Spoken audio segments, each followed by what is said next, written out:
예, 반갑습니다. 이번 주는 교회사 문제풀이를 하도록 하겠습니다. 하나님께서 천지 창조하시고, 이 세상이 시작된 이래로 이제 역사가 이제 시작되죠. 근데 그 역사는 크게 이제 두 가지로 구분이 되는데, 일반 역사, 세상의 일반 역사가 있고, 두 번째는 교회사가 있습니다. 이 교회사는 특별히 하나님의 백성들, 그 다음에 교회, 그 역사를 이렇게 쭉 중심으로 훑어보는 거라고 할 수 있어요. 어떻게 보면 이제 하나님 나라의 역사라고도 할 수 있는데, 일반적으로 교회사다 그러면은 교회가 구약 시대에도 사실은 있어요. 그 교회 그 광야 교회라고도 나옵니다. 그러나 본격적으로 교회 이렇게 시작되는 것은 예수님이 내 교회를 세우신다 하면서 이야기할 때부터 교회의 이제 출발이라고 일반적으로 할 수 있어요. 그래서 교회사는 천지창조서부터 시작하지 않고 예수님이 이제 그 승천하시고 그리고 이제 12사도를 중심으로 예루살렘 교회와 함께 또 이제 2세대 전도자인 바울 사도를 중심으로 교회가 퍼져나갈 때부터 지금까지의 역사를 이제 일반적으로 교회의 역사다 이렇게 이야기하고 있어요. 그럼 여러분들이 그 역사를 이렇게 하나님 나라 역사를 이렇게 연결해서 볼 수 있겠죠? 창세기부터 시작되는 구약의 역사, 중간기, 그 다음에 신약의 역사, 그 다음에는 교회사, 오늘날까지 이렇게 이제 이야기할 수 있겠습니다. 자, 우리 이제 교회사 문제를 풀어가면서 또 설명을 하도록 하겠습니다. 자, 기도하겠습니다. 아버지 하나님, 오늘 하나님 나라와 교회의 역사를 함께 나눌 때에 아버지 하나님의 귀하신 은혜가 역사 가운데 어떻게 펼쳐졌는가 깨닫게 하시고 그 깨달음을 통하여 오늘 우리에게도 함께 하시는 하나님의 역사하심을 늘 믿고 따르며 살게 하여 주옵소서. 이 시간 함께 하여 주시기를 소원하며 예수님의 이름으로 기도드리옵나이다. 아멘. 여러분들이 가지고 있는 교회사 책을 이제 읽어 가시고, 그리고 거기에 나오는 그 문제, 일반 문제집에 있는 그 교회사 부분의 문제를 가지고 하나씩 이제 설명해 나가도록 하겠습니다. 자, 그 제1장, 기독교의 신앙과 역사의 총괄. 한번 전체적으로 한번 쫙 그냥 훑어보는 거예요. 제1장은요. 전체 그림을 한번 이제 그려보는 겁니다. 1번 역사적 기독교의 신앙과 역사의 기원을 설명하시오. 그러니까 교회의 시작은 어떻게 된 거냐? 교회사의 기원은 어떻게 되느냐? 자, 아까 이야기한 것처럼 하나님께서 하나님 나라를 이 세상에 만드시려고 처음으로 만든 것이 이제 에덴 동산이었는데, 이제 에덴 동산에서 인간이 죄로 이제 실패하고 그때부터 이제 하나님께서 구원의 역사를 이제 시작하시는 거죠. 그래서 첫 번째 기독교의 신앙, 하나님을 믿고 따르는 거, 이것은 처음 시작은 하나님으로부터 시작됐다. 삼위일체 하나님으로부터 시작됐다. 자, 두 번째. 근데 이제 역사상 교회가 언제 시작됐느냐 이렇게 이제 이야기할 때는 아까 이야기했죠. 구약 시대에도 교회가 있었어요. 그래서 그 광야 교회라는 말이 나옵니다. 그러나 본격적으로 교회라는 말을 쓰는 것은 예수님께서 내 교회를 세울 것이다. 가이사라 빌립보에서 베드로가 주는 그리스도시요 살아계신 하나님의 아들이시니이다. 바요나 시모나 이것을 알게 한 것은 이건 하나님이시다 이렇게 이야기하시면서 내 교회를 세울 것이다 이야기하실 때 그 처치가 나와요. 그 교회. 그래서 교회의 설립자는 역사상 교회의 설립자의 본격적인 출발인 예수 그리스도시다 이렇게 이야기해야 돼요. 그래서 첫 번째는 성삼위 하나님으로부터 시작되었다. 그 다음에 두 번째 예수님의 성육신, 예수님이 오셔서 이제 교회를 세우셔서 교회의 역사가 시작됐다. 그렇게 이제 두 가지를 쓰면 돼요. 성삼위 하나님, 두 번째는 예수님. 자, 기독교의 개혁주의 신앙과 역사를 최초로 기한한 자는 누구입니까? 이게 뭐 그 문제가 약간 좀 이상한데 개혁주의라는 말을 빼고 그러면 이 기독교의 신앙과 역사의 그 흐름을 좀 이렇게 좀 적어놨으면 좋겠어요. 자, 일단은 그 구약의 창세기부터 시작한다면 뭐 아담으로부터 노아, 아브라함, 다윗, 그다음에 예수님의 오심 여기까지 이제 그 성경의 역사가 이제 쭉 되고요. 예수님 때부터 이제 교회 역사가 시작됐다고 했죠. 예수님의 12제자 그 다음에 12제자 중에 중심은 이제 베드로였어요. 2세대의 사도인 바울이 이제 교회의 신앙과 여러 가지 진리를 갖다가 잘 정리해서 우리에게 전달해 줍니다. 바울, 그 다음에 끝까지 살아남아서 또 세상 끝날까지 이제 예언을 기록했던 그것이 바로 이제 요한이죠. 사도 요한. 그 이후에 사도 요한의 제자가 또 있어요. 자, 12사도로 끝난 게 아니라 12사도에 또 제자가 있죠. 그 사람들을 속사도라고 합니다. 속사도. 그러니까 예수님, 사도, 속사도. 속사도의 대표적인 사람은 폴리갑, 이레니우스 이런 사람들이에요. 폴리갑, 이레니우스 뭐 이런 사람들이 글을 남겼어요.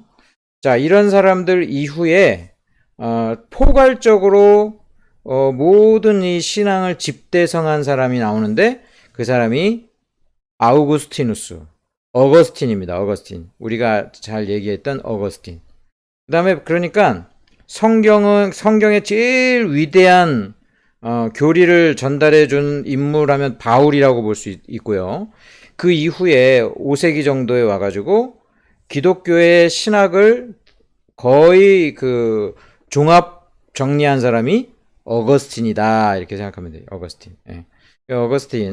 이렇게 어거스틴까지로 이렇게 이야기하면 좋겠습니다. 예, 그래서 뭐 한마디만 얘기한다 그러면 이제 어거스틴 얘기해도 좋겠고 최초로 기한했다 이거 좀 약간 좀 문제가 좀 그러니까 이게 뭐 이렇게 답을 그냥 어거스틴 뭐 그런 식으로 이렇게 좀 이야기해 보도록 하죠. 자, 그러면 여기 보면은 개혁자들을 열거하시오. 자, 어거스틴이 고대 신학자라고 한다면 이게 이제 중세가 되면 카톨릭 신학이 되는 거예요. 가톨릭. 중세 가톨릭이 이제 막 번성을 하다가 16세기에 종교개혁을 합니다. 종교개혁. 그런데 종교개혁을 마르틴 루터에 의해서 시작되는 게 개신교의 출발인데 우리 지금 교회가 개신교죠? 카톨릭 성당 믿는 데는 가톨릭이라고 하고 천주교. 우리는 개신교. 이 개신교의 출발은 16세기 마르틴 루터인데 이 마틴 루터 이전의 개혁자들이 누구냐 이거를 쓰라는 거예요. 3번 문제는 개혁전 종교개혁 마르틴 루터 이전의 개혁자들을 열거하시오. 자, 그럼 한 세 사람만 한번 꼽겠습니다. 첫 번째 영국의 위클리프는 성경을 번역했어요. 영어로. 그래가지고 중세시대 때는 막 라틴어로 성경을 기록했기 때문에 일반인들이 읽지를 못해요. 성경을. 신부들이 해설을 해줘야 되는데 신부들도 라틴어를 모르는 사람들이 태반이었기 때문에 제대로 성경 공부할 수가 없었어요. 이거를 이제 영어로 번역해가지고 대중들이 성경을 읽게 한 사람이 이제 나중에 종교개혁의 아주 그 토대가 되는데 영국의 첫 번째 위클리프라는 이 사람이 개혁자입니다. 예. 성경을 읽으면 다 개혁자가 되게 돼 있어요. 예. 뭐가 이제 그 정확한 진리인지 알게 되니까. 두 번째 오늘날의 그 체코의 그 얀 후스라고 합니다. 그냥 후스라는 사람이 있어요. 이 후스라는 사람이 굉장한 개혁자입니다. 이 후스가 나중에 이제 그 당시에는 천주교 시대 때니까 개혁적인 얘기를 하면은 이단으로 몰려가지고 화형당해서 죽거나 참수라는 것은 목이 잘려서 죽는 그런 참수형을 당했어요. 이 후스도 순교당했습니다. 후스가 죽으면서 내가 죽으면 100년 후에 또 다른 후스를 이 땅에 보내줄 것이다. 근데 100년 뒤에 정확하게 마르틴 루터가 등장합니다. 후스가 그런 예언을 하고 죽었었는데 이 후스가 두 번째 중요한 개혁자입니다. 자, 세 번째는 이탈리아. 축구 잘하는 그 이탈리아. 피자로 유명한 그 이탈리아. 거기에 사보나롤라라는 사람이 있었습니다. 사보나롤라. 이 사보나롤라도 순교당했습니다. 그 당시에 그 종교개혁의 그 성경대로 말하면 그 당시 카톨릭은 무조건 잡아서 죽였거든요. 사보나롤라도 목숨을 아끼지 않고 개혁을 외쳤고, 종교개혁을 외쳤고, 결국은 그 죽게 됩니다. 이 사보나롤라를 갖다가 어떻게 회유하려고요. 교황청에서 너 그냥 추기경 세워줄게. 높은 자리거든요. 추기경. 우리나라도 추기경 한 명밖에 없죠.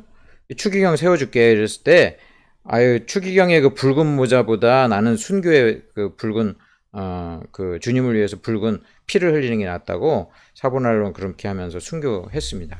자, 그래서 세 명을 한번 얘기하죠. 3번은 영국의 위클리프, 체코의 후스, 이탈리아의 사보나롤라. 이런 사람들이요, 순교를 계속 당하니까, 이런 것이 쌓여가지고 마르틴 루터가 딱 등장했을 때 종교개혁이 쫙 전 유럽에 퍼졌던 거예요.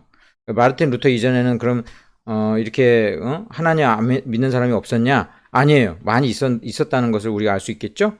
예. 자, 그리고 이제 4번으로 가면, 웨스트민스터 신앙고백은 언제 작성했습니까? 자, 마르틴 루터에 의해서 종교개혁이 시작됐죠. 마르틴 루터에 의해서 종교개혁이라는 게 시작돼가지고 개신교가 출발하는데, 독일 사람이에요. 이 개신교가 출발하면서 그때 당시 아주 위대한 3명의 종교개혁자를 꼽으라고 한다면 마르틴 루터, 스위스의 츠빙글리, 그 다음에 마찬가지 스위스 제네바의 칼빈, 우리 장로교의 시조인 칼빈. 마르틴 루터, 츠빙글리, 칼빈이 3대 종교개혁자입니다.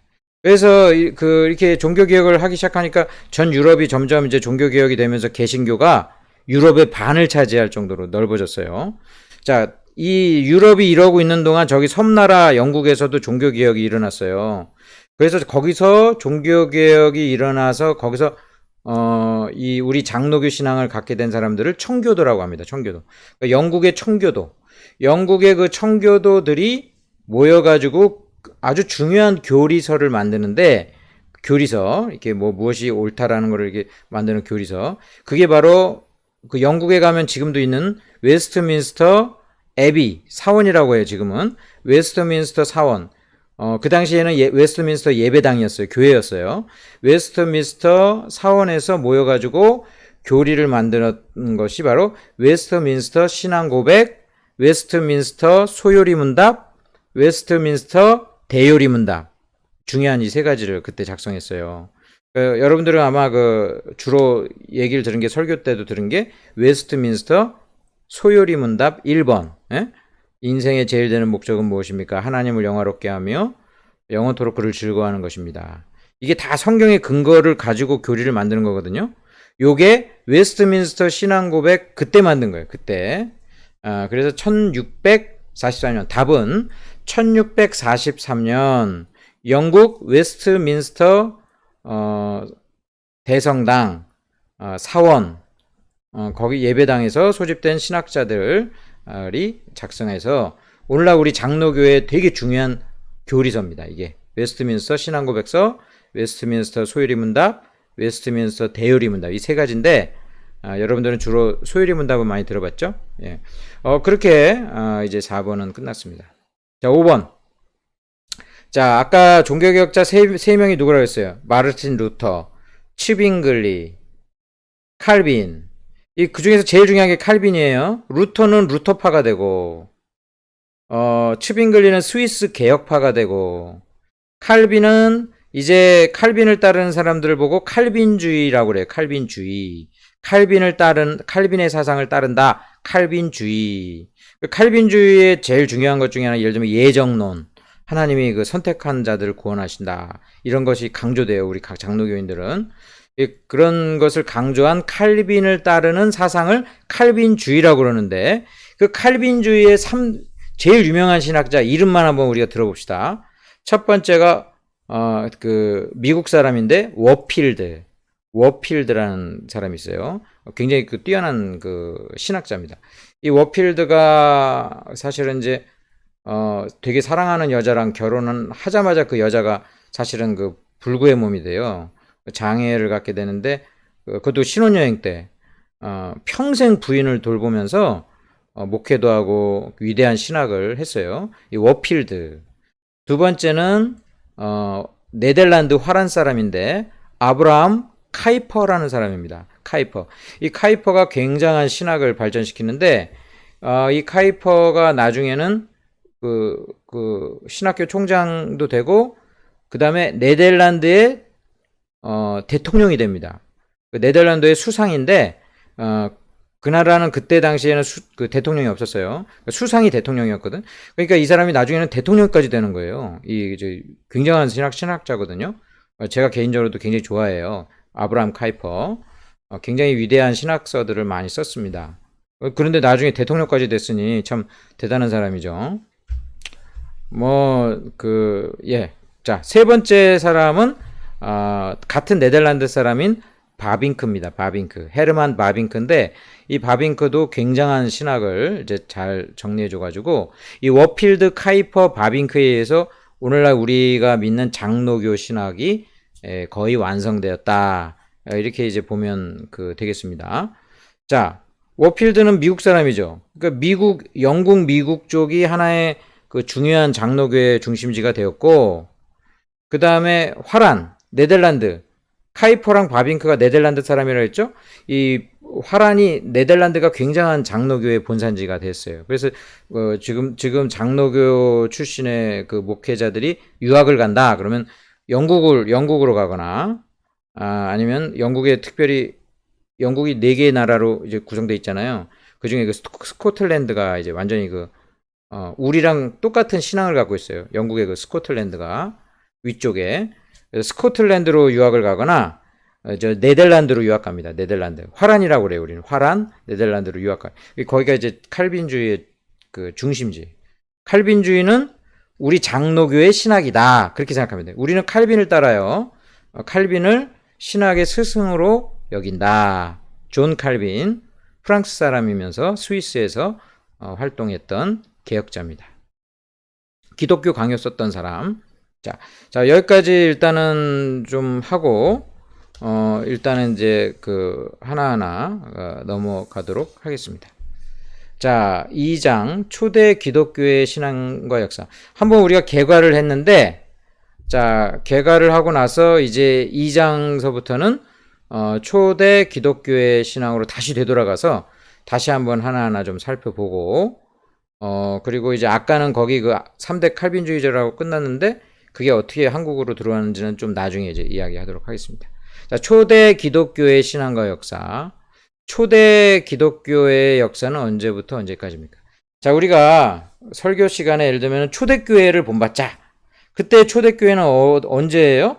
사도행전에 나오는 교회. 베드로가 막 병 고치고 사람들이 막 몰려들고 핍박받고 감옥에 갇히고 막 이런 사도행전에 나오는 이야기들 있죠. 이거를 우리는 초대교회라고 그래요. 초대교회. 이 초대교회가 예수님 승천하신 이후에 막 전도하고 막 그랬잖아요. 그러니까 교회가 이제 점점 커졌어.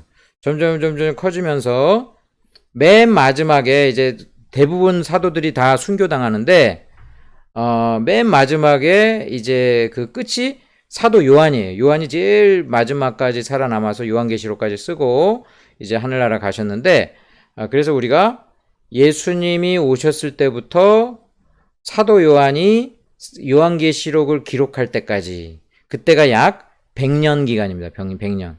그러니까 0년서부터 예수님의 탄생부터 시작해가지고 100년까지가 초대 기독교의 역사다. 이렇게 보면 되겠어요. 예수님의 오심부터 사도 요한의 죽음까지. 자, 그 다음에 사두개파, 바리새파에 대해서 설명하시오. 예수님이 오셨을 때 유대인들의 종파가 있었는데 4개의 종파가 있었습니다.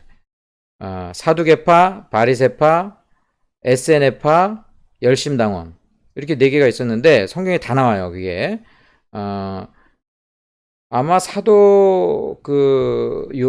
세례 요한은 에세네파랑 좀 관련이 된 것 같기도 하고 그 다음에 거기서 나오는 민중 봉기 혁명을 일으키는 사람들은 열심당원이 있고 이 두 사람 빼고 제일 중요한 2가지 파가 나오는데 사두개파와 바리새파입니다. 자, 일단 바리새파부터 얘기합시다. 바리새파가 가장 정통파입니다.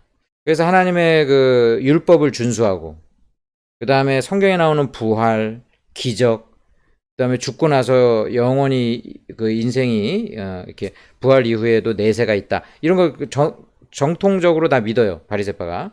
그러니까 바리새파는 굉장히 좋은데 너무 율법주의적인 신앙을 가져가지고 마치 율법을 통해서 구원받는 것처럼 그렇게 되었다라는 거. 자, 두 번째는 그렇게 하나님의 말씀을 연구했지만 결국은 하나님이 보내신 예수님을 메시아로 받아들이지 않으므로 이 바리새파의 이 유대교 신앙은 기독교화 되지 않았던 것을 보게 됩니다. 바리새파가 아무튼 정통파예요. 제일 그 당시에 하나님을 잘 믿었다고 하는 사람들이 바리새파예요. 바리새라는 말은 그 페리시스라고 이렇게 구별된다. 나는 너희들이랑 달라. 이런 의미에서 나온 거예요, 바리새가. 자, 그 다음에 또 하나의 파가 사두개파가 있었는데, 사두개파는 오늘날로 이야기하면 좀 자유주의 신앙을 가진 사람들. 이 사람들은 부활 안 믿어요. 내세도 안 믿고, 인간의 영혼도 좀 잘 안 믿는 그런 아주 완전히 이성적인 그런 사고를 가진 신앙인들이에요. 오늘날 그런 사람들이 있어요. 우리가 믿는 뭐 기적도 안 믿고요. 성경에 나오는 기적 같은 거 안 믿는 이성적으로, 그런데 교회는 다니는 그런 교회가 있어. 그런 자유주의라고 하는데 정통적이지 않아요. 예, 그런 사람들 구원 못 받습니다. 그런 신앙 아니에요. 그거 이성적인 어떤 종교라고 할 수 있는데, 사두개파가 그런 사람들이에요. 그런 사람들. 그래서 이 사람들은, 근데 사두개파가 어떻게 이렇게 크게 성공했냐면 정치와 결탁을 해가지고 그 당시 로마 정권과 결탁이 많이 돼 있습니다.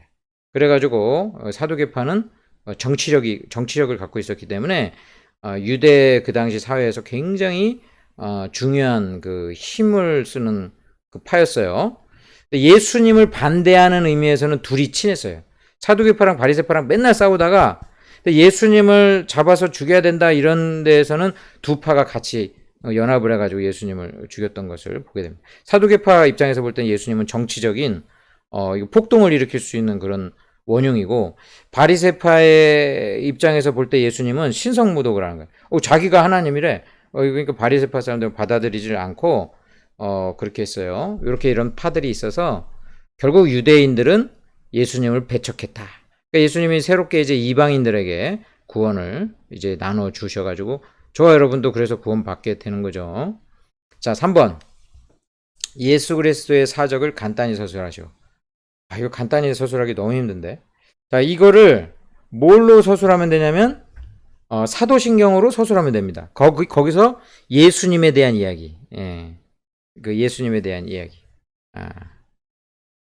사도신경에서 예수님에 대한 이야기, 성육신 하셔서 공생애를 보내시고 하늘나라 복음을 전파하시고 십자가에 죽으시고 3일 만에 부활하시고 승천하시고, 승천까지, 예수님의 탄생부터 승천까지 그 사도 그 신경에 나오는 예수님의 그거를 다 그대로 적으시면 돼요. 그렇게 적으시면 예수님에 대해서는 뭐 간단히 서술할 수 있다고 이야기할 수 있겠습니다. 자, 예수님의 12제자들에 대해서 간단히 서술하시오. 예수님이 12명의 제자를 갖다가 세우셨죠. 하나님께서 구약에 이제 출애굽을 하는데, 출애굽을 할 때 12지파로 이제 나누어서 이제 그 조직을 하시거든요. 근데 그 12지파가 어디서 나와요? 옛날에 그 아브라함, 이삭, 야곱의 그 12아들, 그 12아들부터 12지파가 그 탄생하거든요. 그래서 아브라함과 이삭과 야곱의 자손들이 곧 그 하나님의 백성들인데 12지파로 이제 구성이 되는데, 그래서 12라는 숫자가 하나님 백성의 총수로 상징적으로 나타납니다. 이게 이제 예수님 신약시대에 오셔서 예수님도 12제자를 세우십니다. 왜 10명 안 세우고 13명 안 세우고 12를 세웠느냐? 이게 바로 그 상징성입니다. 하나님 나라의 백성의 온전한 수 12일이라는 상징. 그리고 이 12일이라는 것이 옛날 구약의 그 12지파와 연결돼 있고, 이걸 다 이게 나중에 이제 요한계시록에도 또 24장로가 나오는데 24는 12 곱하기 2죠? 14만 4천은 12 곱하기 10이죠? 그 곱하기 1000이죠? 이게 12일이라는 것은 하나님 나라 백성의 숫자입니다. 자, 그런데 지금 그거를 설명하라는 게 아니라 12제자 이름을 거기다 다 적으세요. 12제자 이름을 거기다 다 적으시면 되겠습니다. 12제자는 예수님과 친히, 예수님께서 친히 12제자를 기도하고서 뽑으셨고, 예수님에 의해서 선출되었고, 예수님과 같이 생활하고, 예수님의 모든 사역을 경험하고 교육받고, 그리고 예수님을 위해서 모든 것을 바치고 헌신했던 그런 자들이다. 이렇게 하고 12명의 이름을 이제 베드로부터 쓰시면 됩니다. 자, 같이 적어볼까요? 베드로, 안드레, 야고보, 요한. 그렇게 이제 순서로 이제 적고, 그 다음에 빌립, 바돌로메, 도마, 마테. 그 다음에 아까 앞에 대야고보 말고 소야고보, 알페오의 아들 야고보. 야고보가 둘이었는데, 그래서 앞에는 대야고보, 뒤에는 소야고보인데, 소야고보는 알페오의 아들의 야고보. 그 다음에 유다, 그리고 가나안 사람 시몬, 그리고 가룟 유다. 그렇게 이제 되겠습니다. 자, 다시 한번 정리해 봅시다. 베드로, 안드레, 야고보, 요한, 빌립, 바돌로메, 도마, 마테, 야고보, 가로 열고 알페오의 아들. 그 다음에 유다, 시몬, 가로 열고 가나안 시몬. 그 다음에 마지막에 또 유다. 이 유다는 가룟 유다예요. 아까 유다 말고 또 가룟 유다. 그러니까 야고보가 둘이고 유다가 둘이죠. 그래서 이제 가로치고 동일은 아닌 것을 여러분들이 설명하면 되겠습니다. 사도 바울의 신앙과 역사에 대해 아는 대로 쓰시오. 사도 바울은 원래 핍박자였는데 예수님이 나타나셔가지고 나는 네가 핍박하는 예수다 이러면서 부르셨잖아요. 그래서 사도 바울에 의해서 이제 12사도의 어떤 리더십이 사도 바울로 이제 넘어갑니다. 그래서 13번째 사도라고도 할 수 있는데 이 바울이 이 바울 사도에 의해서 복음이 잘 정리되는데 대표적인 바울의 복음 정리가 로마서에 나옵니다. 로마서에 예수님을 믿음으로 죄사함 받고 구원받는 은혜의 진리에 대해서 로마서가 잘 기록이 되어 있죠. 그래서 기독교 복음의 이제 복음의 진리를 잘 정리했다. 그리고 이 사도 바울의 어떤 신앙이 나중에 이제 교회 시대가 끝나고 누구에게로 이제 신학자로 연결이 되냐면 어거스틴에게 연결이 되고, 그 어거스틴의 신앙이 어디로 연결돼요? 마르틴 루터에 의해서 연결되고, 마르틴 루터에서 칼빈으로 연결이 된다. 자, 그러니까 좀 줄거리를 보면 예수 그리스도, 바울, 어거스틴, 마르틴 루터, 존 칼빈, 뭐 이런 식으로 이렇게 쭉 흐름이 오고, 존 칼빈 다음에 화살표 치고 그렇게 써요. 여러분. 그렇게 해서 이제 성경의 어떤 신앙이 이어지는 것이다. 역사적으로 이어지는 것이다. 6번, 초대 기독교의 예배와 생활은 무엇입니까? 초대교회가 왜 우리가 초대교회로 되돌아가자, 또 초대교회를 본받자 하냐면, 교회 맨 처음에는 너무 순수하고 좋았던 거예요. 그때의 예배와 생활은 일치했다. 하나님의 말씀을 잘 듣고 그 말씀대로 행하는 삶을 살았다. 그래서 영적인 예배 생활과 일반적인 생활이 일치했던 그런 아름다운 때였어요. 그때가 처음으로 이제 성령이 이제 이 땅에 오셔가지고 역사하실 때잖아요. 지금과는 다른 그때만 나타났던 기적들이 많습니다. 예. 대표적인 게 죽은 자가 다시 살아났다든지 그런 거예요. 뭐 병 고침은 지금도 있는데 그때만 있었던 거, 그런 것들, 특별히 예를 들면 외국어 방언 같은 거, 그런 것들, 그때는 아주 성령에 충만했던 때예요. 지금이랑 약간 달라요. 그래가지고 지금과도 이제 연속성은 있지만 그때만의 어떤 고유한 게 있는 정도로 아주 그 독특한 시기였다. 그래서 그때를 되돌아가자. 교회의 가장 순수했던 모습, 그런 하나의 그 교회의 원형이 되는 것이겠죠.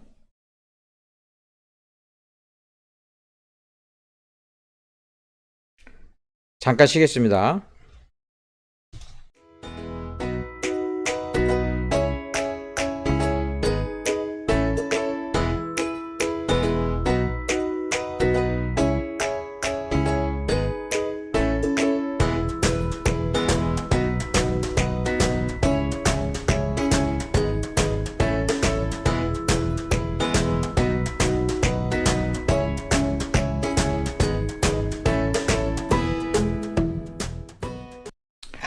자, 제3장 사도 후 기독교의 신앙과 역사. 열두 사도 이후에 그 사도들의 제자들의 시대를 속사도라고 그랬죠. 그리고 그 속사도가 그 다음 이제 세대로 이어지는 것을 교부라고 합니다. 교회의 아버지다 해서 교부. 대표적으로 교부 어거스틴. 자, 그럼 속사도 부터 또 이제 연계해서 설명하겠습니다. 자, 1번 사도 후 기독교의 신앙과 역사를 도표로 그려 설명하시오. 자, 사도 요한으로 이제 끝난다고 했어요. 일단은 그 교회의 초대교회의 역사가. 그럼 사도 요한의 제자들이 있어요. 대표적인 사람이 폴리갑입니다. 폴리갑. 이 폴리갑이 성경엔 안 나오죠. 근데 역사책에 나오고 이 사람이 이제 책도 쓰고 그랬는데 이 폴리갑이 속사도인데 폴리갑의 제자가 이레니우스라는 사람입니다. 이레니우스도 굉장한 이제 신학자가 되는데 폴리갑 그리고 이레니우스 그 다음에 시간이 좀 지나서 어거스틴이라는 교부를 통해서 이제 신앙이 집대성되고 어거스틴 이후에 중세시대를 거쳐서 16세기 종교개혁이 일어나면서 마르틴 루터는 어거스틴의 신학을 자기 종교개혁의 신학의 그 근본으로 삼습니다. 마르틴 루터가 갑자기 나타난 게 아니고 어거스틴의 책을 갖다가 열심히 읽다가 성경의 진리를 갖다 발견해요. 중세교회가 잘못됐네, 천주교회가 잘못됐네. 이거 어디서 이제 그 마르틴 루터가 이제 되냐면 하나님의 은혜이기도 하지만 어거스틴의 신학이에요. 자, 그러니까 이제 도표를 그려본다면 폴리갑, 이레니우스, 어거스틴 뭐 그 정도까지 이렇게 해보겠습니다. 그럼 폴리갑, 순교를 했다.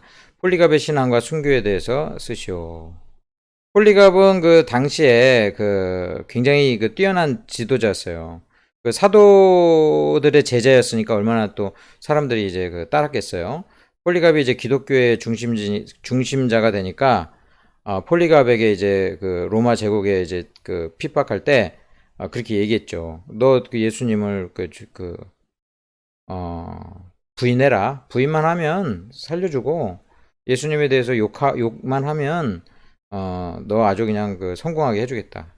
그럴 때 이제 폴리갑이 자기가 지금까지 일생 동안 섬겼을 때 하나님께서 자기에게 해로운 것을 한 번도 해준 적이 없는데 내가 어떻게 하나님에게 그런 짓을 하겠습니까? 차라리 날 죽이십시오. 그래가지고 폴리갑이 그 자리에서 순교합니다. 그래서 이 폴리갑의 순교를 통해서 많은 사람들이 은혜를 받고 또 따라서 순교하고 교회가 순수하게 진리를 유지할 수 있었어요. 자, 3번. 자, 이런 순교자들이 핍박에 의해서 막 죽어나가는 동시에 교회의 큰 위기죠. 두 번째 위기가 복음을 그 왜곡하는 이단들이 발생했다는 거예요. 그러니까 교회 그 외적인 핍박은 이제 예수님 믿으면 죽인다 막 이런 건데 내적인 이 시련이 더 큰 시련이었어. 이단들이 나타나가지고 갑자기 여태까지 믿었던 신앙과 다른 이야기를 하는 거예요. 그 대표적인 것을 얘기하라 이거예요. 기독교의 복음을 유대교적으로 이해한 집단. 이게 유대교랑은 다르잖아. 유대교는 예수님을 인정하지 않잖아. 그러니까 그런 식으로 유대교적으로 주로 이해한 사람들은 율법주의적이겠죠? 율법을 지키면 하나님이 그 착한 행실을 보고 그 공로에 따라서 구원해 주신다. 이런 사고예요. 일반적인 사람들이 갖고 있는 신앙이에요. 내가 착하게 살면 하나님이 인정해서 나를 천국에 데려가 줄 것이다. 이게 이제 율법주의적인 유대교적인 단순한 생각이거든요. 그때 당시에 일어났던 유대교적인 집단들을 이제 세 가지를 얘기하고 있어요. 이단의 이름입니다. 나사렛파, 에비온파, 엘크사이트파. 나사렛파, 에비온파, 엘크사이트파. 그냥 그 이단들의 이름이니까 중요한 건 아닌데, 아무튼 이런 이단들이 번성해가지고 그 교회를 괴롭혔다. 근데 얘네들이 괴롭혀가지고 그러면 교회는 무조건 손해만 받느냐? 그렇지 않아요. 이단이 자극을 줘가지고, 야, 우리가 정통교리를 잘 무장해야 되겠다 해서 열심히 정통교리를 더 연구하게 됐어. 그래서 성경의 진리를 더 잘 정리하게 되는 계기가 된 거예요. 오늘날도 마찬가지예요. 이단들이 좋은 역할도 해주는 게 경각심을 갖게 해주고, 두 번째는 우리가 믿는 신앙이 어떤 게 바른 것인가 계속 연구하게 만들어요. 우리를 게으르지 않게 만들어요. 오늘날의 이단들은 뭐 대표적으로 뭐 신천지나 그 다음에 그 안상홍 그 하나님의 교회 그런 게 대표적이죠. 요즘은 뭐 통일교도 잘 나타나지 않고 주로 그런 그 이단들이 우리를 계속 괴롭히고 있습니다. 요즘 신천지가 그냥 저 외국에까지 나가가지고 막 그치 어지럽히고 있는데 완전히 사탄의 역사입니다. 사탄의 역사. 자, 4번 기독교의 복음을 이방인의 문화적 입장으로 이해한 집단을 쓰시오. 이것도 이제 그 이단들인데 아까는 유대교 배경을 가진 이단들, 행위구원론 이단들이고 이 이단들은 헬라, 그리스의 철학이나 세상 문화를 가지고 복음을 막 변조시킨 거예요. 자기네들에게 맞게 막 변조시켰어요. 그런 그 이단들은 뭐냐? 얘네들도 다 이단들이에요. 그노시스, 영지주의자. 그노시스파를 영지주의자다 우리가 주로 얘기해요. 영지주의라는 말은 기억하는 게 좋아요. 왜냐하면 제가 설교 때도 가끔 써요. 여러분들이 기억은 못할지 몰라도 이 영지주의 이단이 굉장히 큰 이단이었어요. 그 당시에. 영지주의 이단은 성경에도 기록이 돼 있어요. 그래서 그노시스파, 이 영지주의 이단들은 굉장히 막 신령한 걸 얘기하는 것 같은데 영적인 걸 얘기하고 그러는데 예수님이 육신으로 오시지 않았다 이런 게 대표적으로 영지주의 이단들이에요. 그노시스, 영지주의파. 그 다음에 말시온주의. 말시온주의는 삼위일체를 거부하죠. 삼위일체 같은 걸 거부하는. 그 다음에 그 구약과 신약을 완전히 구분해. 구약의 하나님, 신약을 완전히 구분해. 이게 말시온 뭐 이런 사람들이고, 그 다음에 몬타누스주의는 오늘날로 이야기하면은 불건전한 성령 운동자들이 그때 당시에도 이미 나타났어요. 오늘날만 있는 게 아니라 막 그냥 뭐 성령 충만한 건 좋은데 이 사람들은 완전한 그 신비주의자들. 그래가지고 성경은 안 보고 계속 뭐 기도만 하다가 이상한 영에 그냥 휩쓸리고 이래가지고 막 이상한 일을 하는 거야. 뭐 이런 사람들이 뭐 기적이 일어나고 막 이래도요. 그건 다 사탄적인 거니까 불건전해요. 그런 거는. 몬타누스는 그 당시에 불건전한 성령 운동의 대표적인 사람이었어요. 이 몬타누스 지가 성령이라고 그랬어요. 뭐 자기가 성령이다. 그런 사람들이 불건전한 사람들은 맨 처음에는 막 역사함이 있는 것 같다가 나중에 그렇게 완전히 이단의 괴수가 되는 거예요. 지가 성령님이래. 그게 몬타누스주의가 있었습니다. 자, 이런 이단들이 생기니까 야, 우리 정통교회가 이러면 안 된다. 바른 교리를 세워야 된다. 이러면서 처음으로 제대로 모여가지고 회의를 통해서 교리를 만들었던 게 바로 니케아 회의입니다. 저 니케아가 오늘날은 지금 터키 쪽에 있어요. 터키. 그쪽에서 전 기독교의 성도들의 대표자들이 모여서 회의를 열어가지고 교리를 만든 거예요. 니케아 회의. 이 니케아 회의가 325년에 있었어요. 그 이후에 뭐 콘스탄티노플 회의, 에베소 회의, 칼케돈 회의 이런 식으로 이제 중요한 회의들이 이어지는데 그 첫 번째 회의가 니케아 회의거든. 325년 니케아 회의 때 제일 중요한 내용은 성자 예수님은 성부 하나님과 동일하신 동일 본질이다.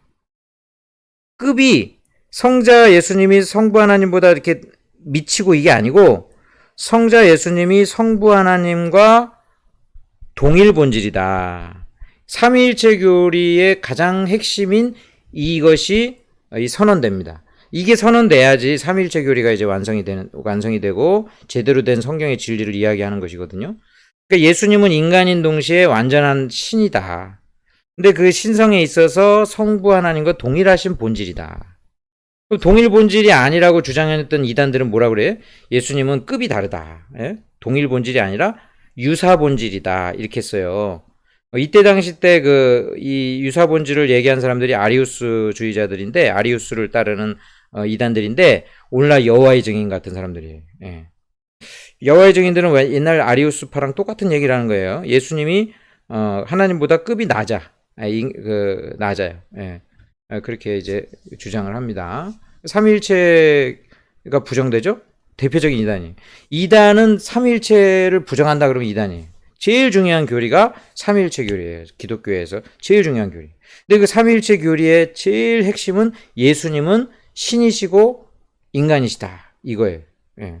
근데 이 니케아의 때 이것이 결정됩니다. 320. 그럼 그 이전에는 그럼 그렇게 안 믿었냐? 그렇게 믿었죠. 그렇게 믿었어요. 초대교회. 근데 이단이 오기 전에는 명확하게 그걸 갖다가 이렇게 막 하지 않고 그냥 예배를 드린 거야. 그냥 성삼위 하나님께 예배 드리고 아무 문제가 없었어. 근데 이제 이단들이 나오더니 갑자기 예수님이 하나님보다 급이 낮대. 뭐 이런 주장을 해. 여태까지 생각을 안 해봤거든, 그런 거. 그래서 성경을 다시 보니까 그 이단들이 그런 주장을 하기 앞서서 하나님이 다 밝혀놨어, 성경에. 그때 좀 더 자세하게 교리화한 거예요. 그러니까 이때부터 이제 삼일체 교리가 만들어졌다 이렇게 얘기하면 안 돼. 삼일체 교리는 이전에 이미 고백했어요. 예수님부터 아버지와 아들과 성령의 이름으로 세례를 줘라. 그때부터 성삼위 하나님에 대한 계속 예배는 자연스럽게 드렸었거든, 옛날부터. 그거를 회의를 통해서 이제 명확하게 교리화했다 이 얘기예요. 이때 만들었다는 얘기가 아니고. 자, 그럼 5번 답은 어떻게 돼 있어? 325년 성자 예수님은 성부 하나님과 동일 본질이다. 자, 6번 성 어거스틴. 앞에 성은 빼도 돼요. 괜히 그 카톨릭적인 저게 표현이에요. 세인트. 우리는 성인 숭배 사상이 없잖아. 그래서 그냥 어거스틴이라고 해도 되는데 워낙 그냥 어거스틴은 독보적인 존재라 앞에 그냥 성자를 붙이죠. 그렇게 따지면 바울이 더 높은데 성바울이라고 해야지. 그러니까 성자는 사실 안 넣어도 되는데 이게 워낙 그냥 관용어적으로 쓰는 거예요. 성자 뺍시다. 자, 어거스틴의 신앙을 간단히 쓰시오. 뭐든지 간단히 쓰려니까 되게 어려워요. 이게 막상 내가 지금 그 교리도 그렇고 교회사도 그렇고 난 굉장히 재밌게 하려고 그랬는데 이 문제에 맞추려니까 이게 내가 차라리 문제를 내고 내가 답하면 좋겠구만.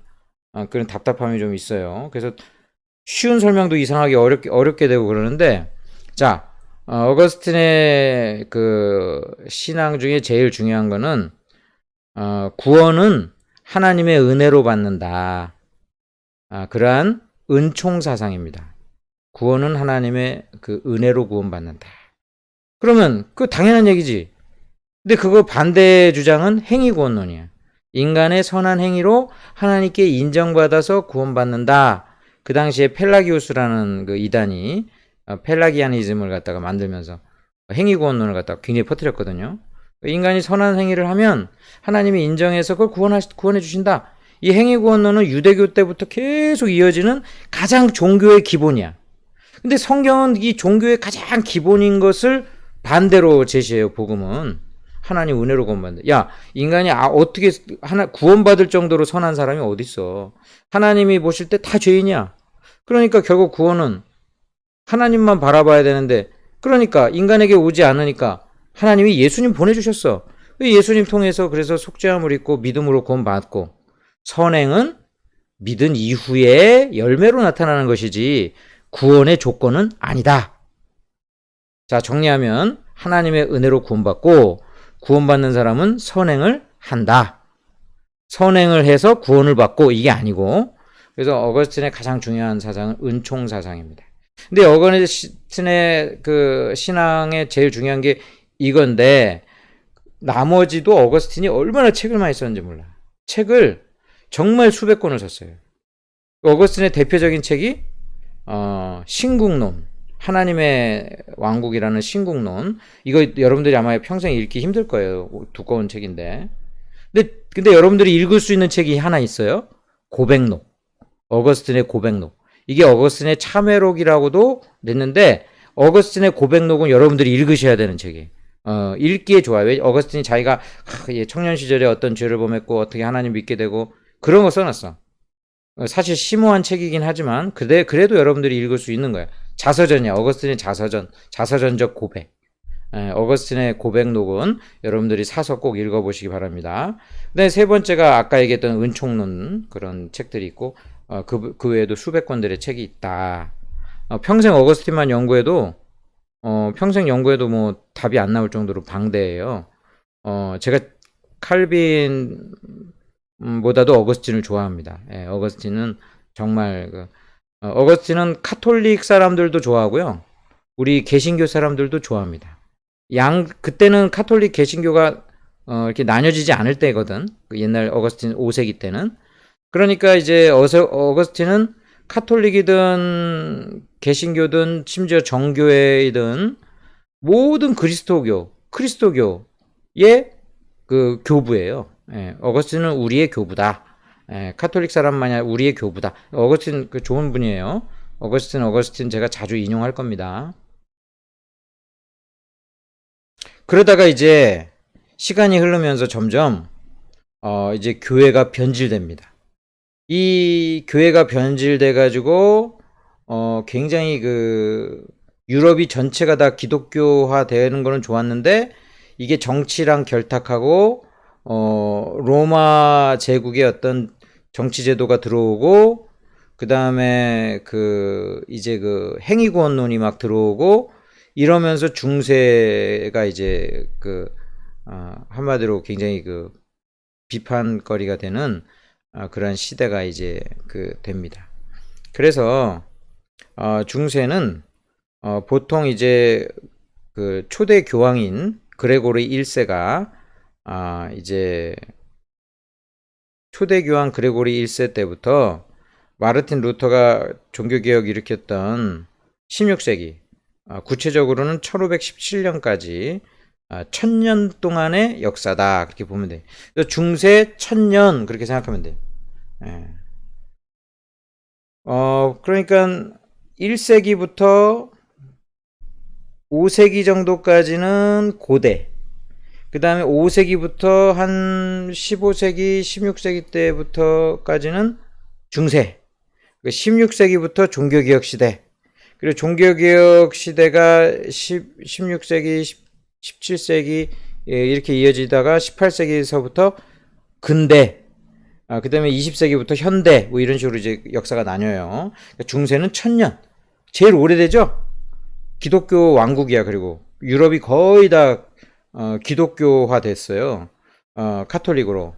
그러면서 성경에서 말하지 않는 각종 제도를 만들어내는 거야. 교황제 만들어내고, 연옥이라는 거 막 개발해서 만들어내고, 쓸데없이 교회 성당들 막 화려하게 짓고, 부패가 일어나고, 정치 권력화되면서 부패가 일어나고, 행위구원론이 일어나고, 마리아론이 막 일어나고, 막 계속 이제 잘못된 게 계속 막 합쳐진 거예요.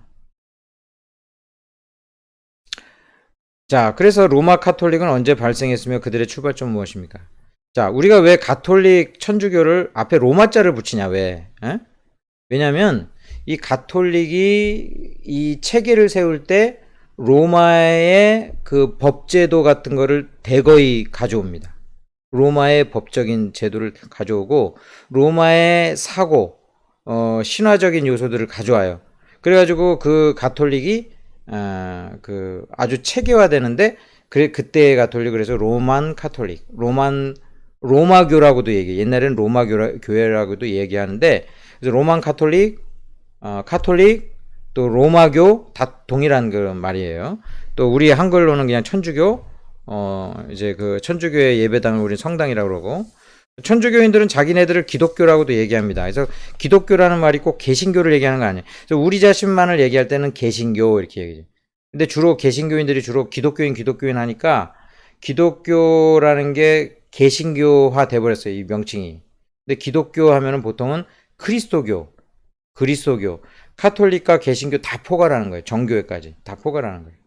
자, 그래서 로마 가톨릭은 그럼 언제 발생했느냐?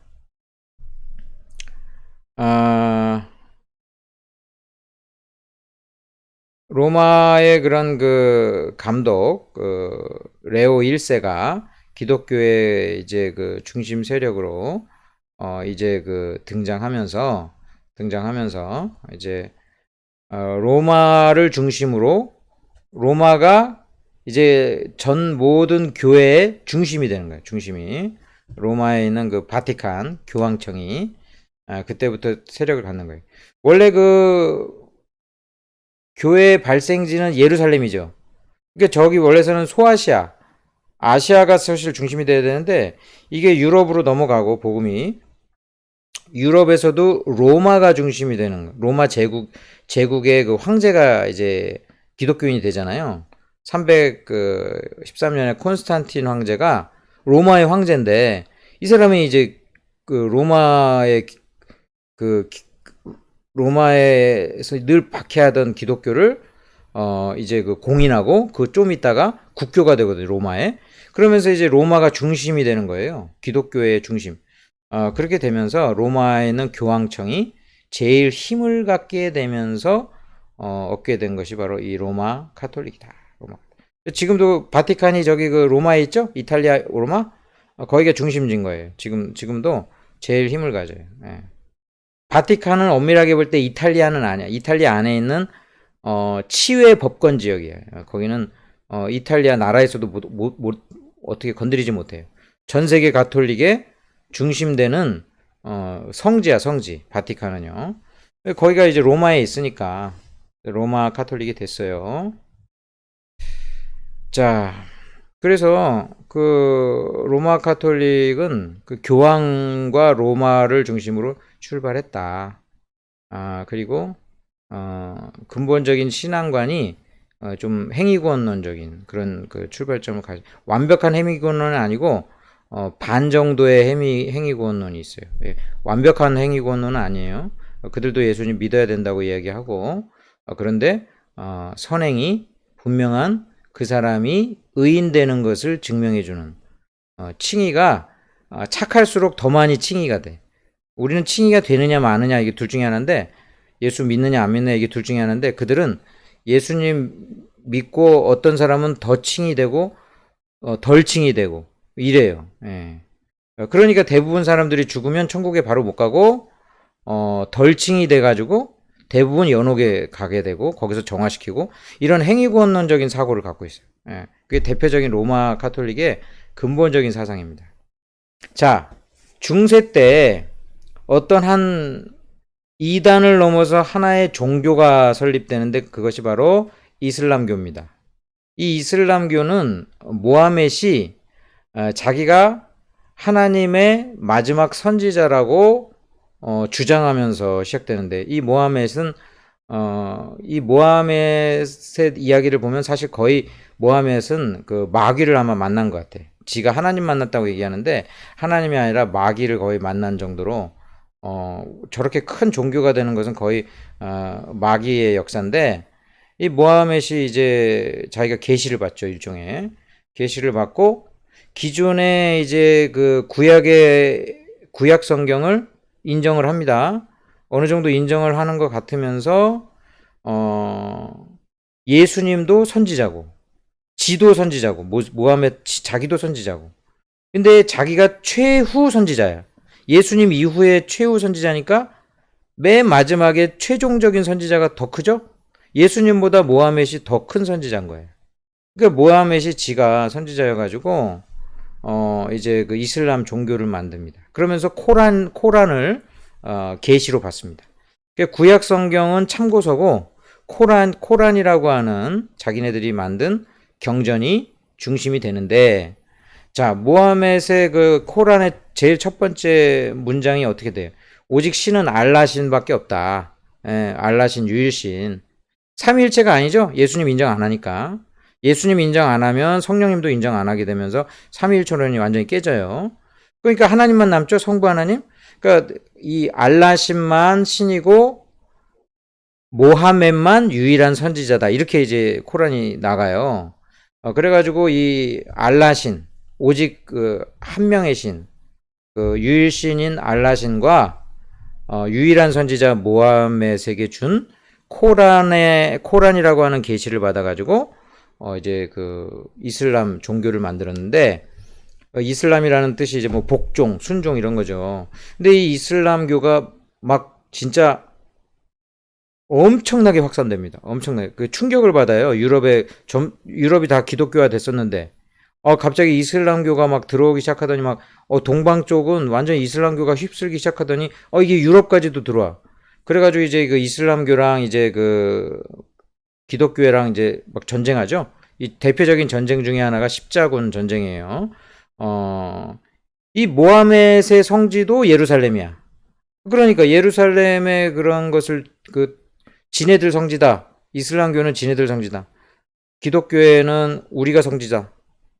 이 서로 이렇게 그 거기 쟁탈하느라고 결국은 이제 이슬람교랑 기독교랑 이제 전쟁을 벌이는, 대표적으로 이제 십자군 전쟁이 일어나고 막 이렇게 해서 서로 많이 죽었어요. 여하튼 이 이슬람교가 발생할 때 지금 그 마르틴 루터도 그 얘기를 했어요. 마르틴 루터가 교회가 타락하니까 하나님이 저렇게 큰 이단으로 징계를 주시는 것이다. 이제 그렇게 이야기를 했었거든요.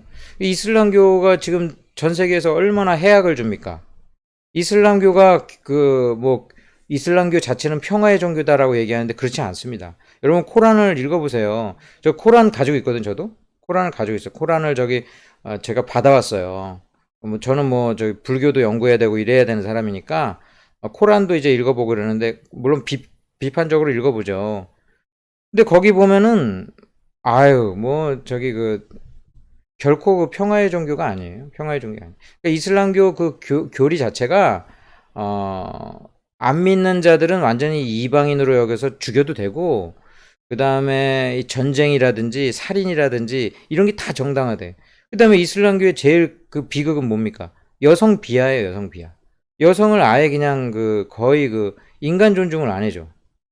그러니까 이슬람교의 지금 대표적으로 이슬람교가, 보통 이슬람교도 안 좋은데 더 안 좋은 극단적 이슬람교, 지금 아프가니스탄이라든지 지금 탈레반 정부라든지 이런 데 보면은 여성들 교육도 안 시켜. 에? 아니 완전히 몸을 다 가리라고 그래. 그거는 진짜 지옥을 만들고 있는 거예요. 지옥을 만들어. 그리고 이슬람 극단주의자들이 자살 테러를 하잖아요. 자기네들은 그렇게 자살을 하면 알라가 이제 복을 줘가지고 천국에 데려가게 되는데, 그 천국에서 엄청난 부를 누리고 엄청 좋게 그렇게 얘기를 하기 때문에 이 사람들이 막 자살 테러를 일으키는 거예요. 근데 그래서 이런 이슬람교는 거의 이단을 넘어서 완전히 종교가 됐어. 엄청난 큰 세력이에요, 이슬람교. 이슬람교가 저기 지금 아랍만 믿는 게 아니잖아요. 아랍 믿죠. 말레이시아라든지 인도네시아 같은 이 아시아 쪽도 많이 침투해 있죠. 다행히 우리나라는 이슬람교에 대해서 안 좋은 반감을 갖고 있습니다. 이 일반적인 국민들 정서가. 다행히 그런 것이지, 이 이슬람교 지금 퍼지지 않은 데가 없어요. 예, 그래서 이 이슬람교를 믿는 사람들을 무슬림이라고 하는데, 이 무슬림들이 어디 가나 지금 있고, 우리 지금 외국인 노동자들이 이슬람교를 가지고 지금 들어오거든요. 말레이시아나 뭐 파키스탄이나 이런 사람들 다 이슬람교 가지고 들어오니까 지금 우리 교회 근처에도 지금 할랄 음식점이 있잖아요. 할랄. 이 할랄 음식은 이슬람교에서 그 많은 음식을 팔지 않는 식료품 가게는 다 할랄 그 가게인데 우리 교회 근처에도 지금 할랄 그 음식 저기 파는 데가 있잖아요. 그 정도로 지금은 굉장한 그 마귀 역사로 그 굉장한 종교가 이미 되어 있습니다. 이슬람교를 믿는 사람들은 정말 불행해요. 너무 불쌍해. 근데 그 뿌리 내린 데는 그 이슬람교가 완전히 뿌리를 내렸어요. 그래서 그런 나라 가면은 아주 영적으로도 굉장히 안 좋다고 하더라고요. 선교사님들이 그런 나라 가면 아주 시달린다고 그러더라고요. 영적으로도. 자, 4번 동방 기독교회와 서방 기독교의 분열과 원인을 자, 좀 쉽게 얘기해 봅시다. 서방 기독교회는 로마 가톨릭을 얘기하면 좋습니다. 그래서 맨 처음에 이제 로만 가톨릭이 중심으로 이제 전 기독교회가 중세교회가 됐는데 이 유럽 쪽의 로만 가톨릭과 저 아시아 쪽 터키나 그리스나 러시아 쪽 이쪽 그러니까 아시아 계통이죠. 동아시아 계통의 기독교회는 굉장히 좀 문화적으로 다르고 인종적으로 다르고 언어가 다릅니다.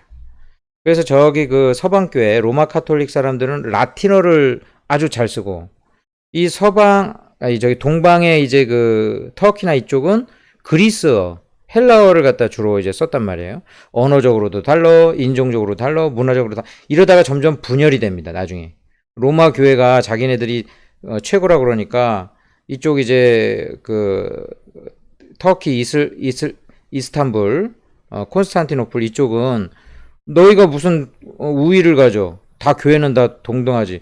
이러다가 이제 서로 분열 나가지고 저기 이제 분열이 돼요.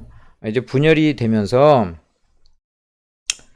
서방 기독교회는 로만 카톨릭이 되었고 동방 기독교회는 정교회가 된 겁니다. 그래서 동방 기독교회는 딴 게 얘기하는 게 아니라 정교회. 정교회가 어딨냐? 지금 러시아는 다 정교회. 러시아 정교회. 러시아 정교회. 그 다음에 그리스 정교회. 그래서 이 사람들이 카톨릭인 것 같은데 약간 복장도 다르고 막 그래요. 여러분들이 영화나 드라마 보면 다르거든요. 정교회 사람들이에요. 정교회. 예. 십자가나 뭐 모양이 조금씩 다 달라. 예.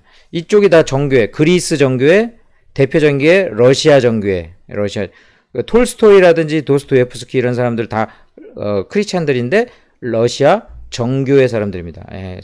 카톨릭이랑 개신교가 아닌 정교회예요. 근데 이 사람들 예수님 믿어요. 예수님 믿고 그런데 이제 카톨릭에 가까워요. 더 우리 저기 개신교보다는 그런 아무튼 근데 예수님은 아무튼 믿어. 자, 그런 게 동방 기독교회가 있고, 자, 서방 교회 기독교회가 로만 카톨릭이라 했죠. 이 로만 카톨릭이 서방 교회가 쭉 나오다가 16세기 때 종교 개혁은 서방 기독교회에서 나온 겁니다.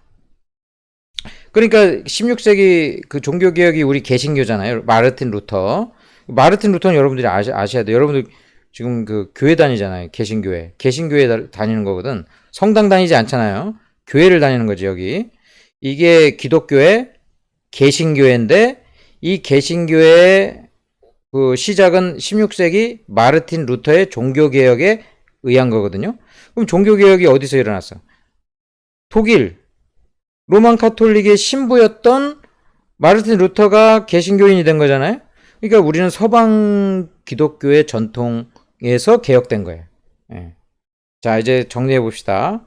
전 세계 그리스도교, 기독교는 세 그룹이 있다. 첫째, 서방 기독교회가 로만 카톨릭이 되고 거기서 동방 기독교회 정교회가 분리됐고 정교회, 그리고 서방 기독교회에서 16세기 종교개혁을 통해서 개신교가 나왔다. 그러면 크게 볼 때 세 그룹이네. 로만 카톨릭, 정교회, 개신교. 전 세계 그 예수님 믿는 사람들이 이렇게 크게는 세 종류예요. 세 종류. 예. 로만 카톨릭, 정교회, 개신교. 알겠죠? 여러분들은 개신교예요. 개신교. 그래서 그 여러분들이 세계 여행을 다니면서 여기는 그 예수님 믿는다는데 뭐 카톨릭이구나. 이렇게 딱 보면서 카톨릭이구나. 여기는 좀 다른데 모양 복장도 다르고 약간 달라. 개신교도 아니야. 여긴 뭘까? 정교회야, 정교회. 여기는 약간 또 그 좀 우리랑 똑같네? 그러면 이제 개신교겠죠? 근데 개신교 안에서도 이제 엄청나게 또 분열이 되어 있어요. 그거는 이제 내가 설명을 할 거예요. 이 교회사를 공부하면서 그걸 꼭 알아야 돼. 전 세계 기독교가 어떻게 지금 되어 있는가. 이거 알아야 되는 거예요. 교회사를 공부하고 나서는. 그러니까, 아무튼 이렇게 세 그룹으로 나뉜다. 그렇게 이제 되겠습니다. 그러면 4번의 답은 로마 제국이 동로마, 서로마로 나뉘어져 있었다. 지역적으로도 나뉘어져 있었고, 그 다음에 정치적으로도 나뉘게 되었고, 언어가 다르고, 언어는, 자, 서방교회는 라틴어권, 동방교회는 그리스, 헬라어권, 그렇다는 거죠. 자, 그렇게 이제 그런 것들이 분열의 원인이 되었다. 자, 십자군 운동이 중세 유럽 사회에 끼친 영향을 쓰시오. 이거 되게 어려운 문제를 똑하니 냈네, 여기. 십자군 운동. 십자군 운동도 힘든데 중세 유럽 사회에 끼친 영향을, 아무튼 책을 봐야 되겠죠? 자, 십자군 운동은 아까 얘기한 것처럼, 자, 유럽 사람들이 성지순례를 하는데, 성지순례를 어디를 가서 해?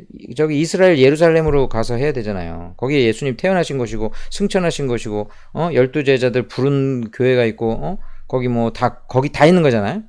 이스라엘에. 이제 거기를 맨날 다녀온다고, 성지순례를. 성지순례를 다녀와가지고 이제 굉장히 은혜도 받고 뭐 좋고 이러는데, 갑자기, 마호메교, 이슬람교가 갑자기 번성을 하기 시작하더니, 거기가 지네들 성지래. 지네들 거기가 성지래. 그래가지고, 예수님 있는 사람들이 거기 가면은 막 잡아 죽이고 괴롭히고 길을 막고 막 이랬단 말이에요. 이런 문제로 촉발되니까 유럽의 기독교 그 당시 카톨릭이죠. 카톨릭이 이제 충격을 받고 이교도들을 다 쓸어 없애야 되겠다. 이거 저거 완전 마귀 세력이네. 이래가지고 전쟁을 이제 일으켜야 되겠다. 이제 이렇게 하면서 시작된 것이 바로 이 십자군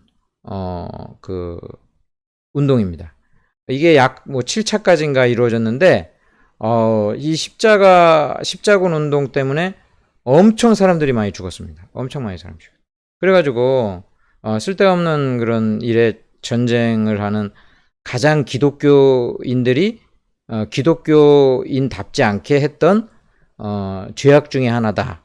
십자군 운동은 그 동기는 좀 좋았을지 몰라도 결국은 좋지 않게 평가해요.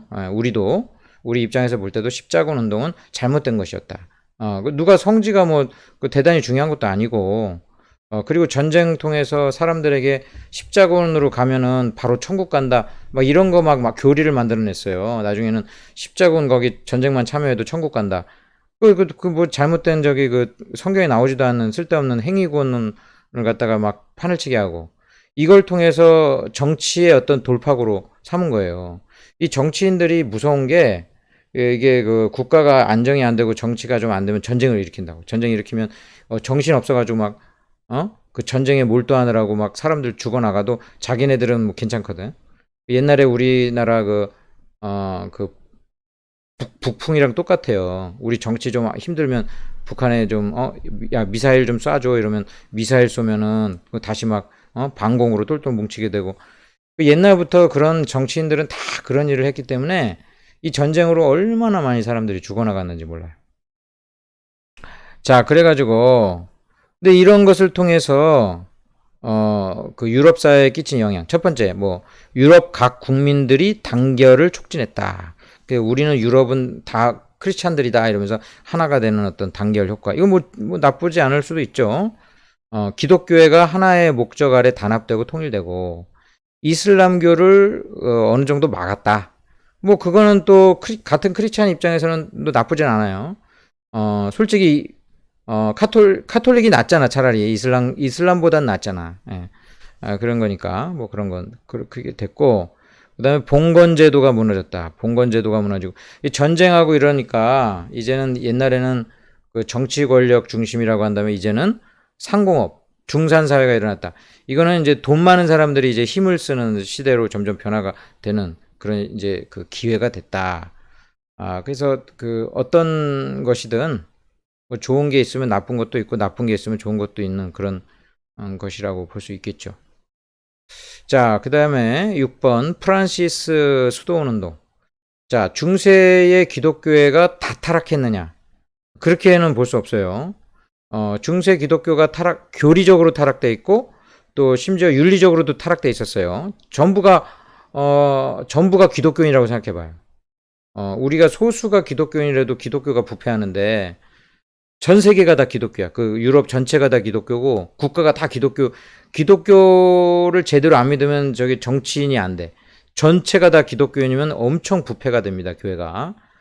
교회랑 정치랑 이렇게 어느 정도 떨어져 있고 이래야지. 교회랑 정치랑 딱 결탁되어 있으면 얼마나 부패하겠어요. 그러니까 중세가 굉장히 그러니까 윤리적으로도 부패하거든요.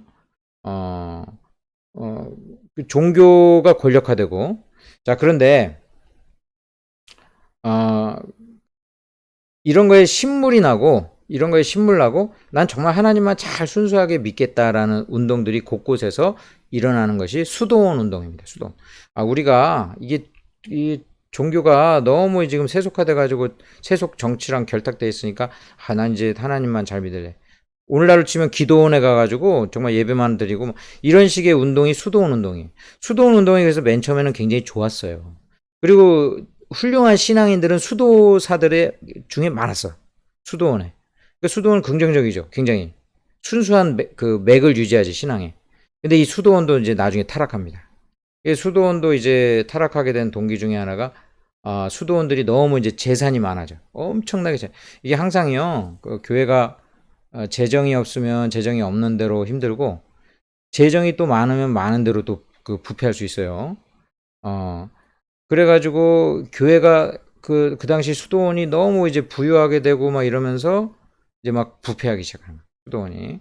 그래서 나중에는 이제 그 수도원도 변질되긴 하지만 그러나 이 수도원은 순수한 신앙 운동이기도 했고 그 다음에 신앙의 어떤 중심지 역할도 했고 그리고 신비주의 신앙을 고취시켰다. 그 중세 때는 이제 지성적으로 믿는 사람이 있고 지금도 마찬가지지만 신앙이 지성적으로 믿는 사람이 있고 또 굉장히 그 영적인 거 막 이런 거 신령한 거 이런 거 좋아하는 사람들 있거든요. 근데 이제 이 수도원은 좀 영적인 거 좀 신비주의 신앙을 굉장히 고취시켰던 운동입니다. 이 수도원 운동이 나중에 이제 중세를 붕괴시키는데 좀 역할을 합니다. 중세 그 지성 중심의 어떤 신앙을 깨트리는 어떤 역할을 하면서 종교개혁의 밑거름이 됩니다. 밑거름이 돼요. 근데 종교개혁자들은 수도원도 굉장히 비판을 합니다. 그런데 좋은 역할도 했었다. 그런 식으로 그 프란시스 수도원은 성 프란시스 우리가 이야기하는 성 프란시스 엄청나게 경건해가지고 뭐 짐승이랑도 대화를 했다는 그런 프란시스 수도사가 있었어요. 이 성 프란시스가 세운 수도원이겠죠. 이 성 프란시스 같은 사람, 베네딕트라는 사람, 뭐 그런 사람들이 그 수도원의 어떤 창설자가 돼가지고 그런 초대 창설자들은 굉장히 신앙이 뛰어났던 인물들입니다. 그런 사람들한테는 배울 점들이 있어요. 자, 나중에 변질돼서 그렇지. 자, 이런 정도로 해서 중세를 마치고 우리 다음번 시간 때는 이제 16세기 종교개혁부터 이제 다시 출발을 하겠습니다. 자, 수고하셨습니다. 감사합니다.